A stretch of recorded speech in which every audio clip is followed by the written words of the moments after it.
তো hello guys, আপনারা একটি হোয়াটসঅ্যাপের প্রবলেমে পড়ে থাকতে পারেন। দেখুন, আপনাদের হয়তো কোনো ব্যক্তি আপনাদের এখানে ডকুমেন্টস আকারে কিছু ফটো সেন্ড করেছে, কিন্তু আপনারা যখন এই ফটোগুলোকে এখানে ডাউনলোড করে নিচ্ছেন এবং তারপরে যদি আপনারা এখানে ক্লিক করে নেন, আপনারা কিন্তু এখান থেকে ফটোগুলো দেখতে পাচ্ছেন। কিন্তু আপনারা যখন এখানে হোয়াটসঅ্যাপ থেকে ব্যাক করে নিয়ে আপনারা এখানে গ্যালারিটি ওপেন করে নিচ্ছেন, এখানে কিন্তু গ্যালারিতে সেই ফটোগুলো কিন্তু দেখতে পাচ্ছেন না। তো আপনাদেরও যদি এই প্রবলেমটি হয়ে থাকে, তাহলে কিন্তু আজকের এই ভিডিওটি আপনাদের জন্য।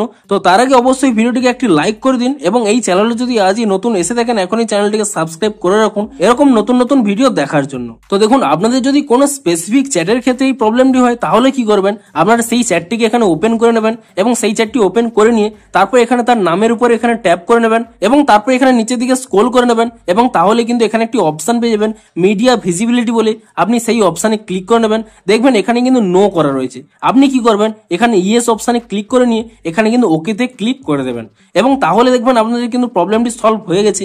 কিন্তু শুধুমাত্র যদি আপনাদের একটি চ্যাটের ক্ষেত্রে প্রবলেম না হয়, আপনাদের হয়তো যে কোনো ব্যক্তি যদি ডকুমেন্ট আকারে শেয়ার করে, সমস্ত চ্যাটের ক্ষেত্রেই আপনাদের যদি এই প্রবলেমটি হয়ে থাকে, তাহলে কি করবেন, আপনারা এখানে ব্যাক করে নেবেন এবং তারপর এখানে 3 ডটে ক্লিক করে নেবেন এবং তারপর এখানে সেটিংস অপশনে ক্লিক করে নেবেন এবং তারপর এখানে একটি অপশন পেয়ে যাবেন চ্যাটস বলে।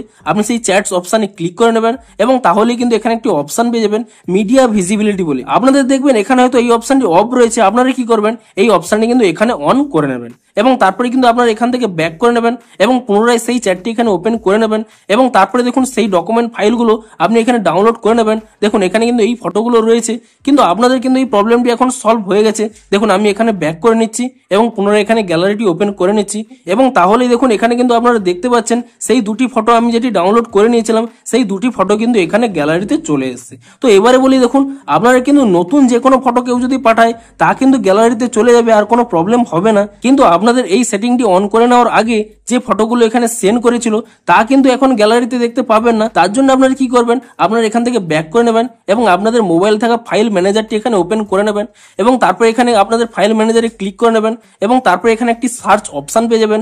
আপনি সেই সার্চ অপশনে ক্লিক করে নিয়ে এখানে সার্চ করে নেবেন হোয়াটসঅ্যাপ ডকুমেন্ট বলে। আপনি এখানে হোয়াটসঅ্যাপ ডকুমেন্ট বলে সার্চ করে নিয়ে এখানে একটি ফাইল পেয়ে যাবেন হোয়াটসঅ্যাপ ডকুমেন্ট বলে। আপনি তার উপর এখানে ক্লিক করে নেবেন এবং তারপর এখানে একটি ফিল্টার অপশন পেয়ে যাবেন। আপনি এর উপরে ক্লিক করে নিয়ে এখানে কিন্তু ডেট মডিফাইড এই অপশনটি এখানে সিলেক্ট করে নেবেন। তো তাহলেই দেখুন আপনারা সেটিংটি অন করে নেওয়ার পরে যে ফটোগুলো পেয়েছিলেন, তা কিন্তু এখানে পেয়ে যাবেন। কিন্তু সেটিংটি অন করে নেওয়ার আগে যে সমস্ত ফটোগুলো আপনারা ডাউনলোড করেছিলেন কিন্তু গ্যালারিতে পাননি, সেগুলো কোথায় পাবেন, দেখুন এখানে উপরে একটি অপশন রয়েছে প্রাইভেট বলে। আপনি সেই প্রাইভেট অপশনে ক্লিক করে নেবেন এবং তাহলেই দেখুন এই ফটোগুলো কিন্তু আগেই আপনাদের সেন্ড করেছিল, কিন্তু আপনাদের গ্যালারিতে শো করেনি। তো আপনারা এই ফটোগুলোকে গ্যালারিতে নিয়ে যাওয়ার জন্য কি করবেন, আপনারা এর উপরে ট্যাব এন্ড হোল্ড করে নেবেন এবং সমস্ত ফটো এখানে সিলেক্ট করে নেবেন এবং তারপরে নিচে একটি অপশন পেয়ে যাবেন মুভ বলে। আপনি সেই মুভ অপশনে ক্লিক করে নেবেন এবং তারপরে এখানে একটি অপশন পেয়ে যাবেন মুভ হেয়ার বলে। আপনি সেই মুভ হেয়ার এই অপশনে ক্লিক করে নেবেন এবং তারপরে এখানে ওকে অপশনে ক্লিক করে দেবেন এবং তাহলে কিন্তু এখান থেকে রিমুভ হয়ে যাবে এবং তারপরে আপনাদের দেখিয়ে দিচ্ছি এখান থেকে ব্যাক করে নেবেন এবং তারপরে পুনরায় এখানে গ্যালারিটি ওপেন করে নেবেন এবং তাহলেই দেখুন এখানে দেখুন সমস্ত ফটোগুলোই চলে আসবে। অর্থাৎ আপনারা সেটিংটি অন করে নেওয়ার পরেও যে ফটোগুলো ডাউনলোড করেছিলেন সেটিও থাকবে, কিংবা আপনারা এই সেটিংটি অন করে নেওয়ার আগে যে সমস্ত ফটোগুলো ডাউনলোড করেছিলেন তাও কিন্তু এখানে আপনারা পেয়ে যাবেন। অর্থাৎ এভাবেই কিন্তু আপনারা এই প্রবলেমটি সলভ করতে পারবেন। তো ভিডিওটি যদি আপনাদের একটু হেল্পফুল বলে মনে হয়, অবশ্যই একটি লাইক করে দিন। দেখা হচ্ছে আরো কোনো নতুন সমস্যার সমাধানের ভিডিওর সাথে। Thanks for watching.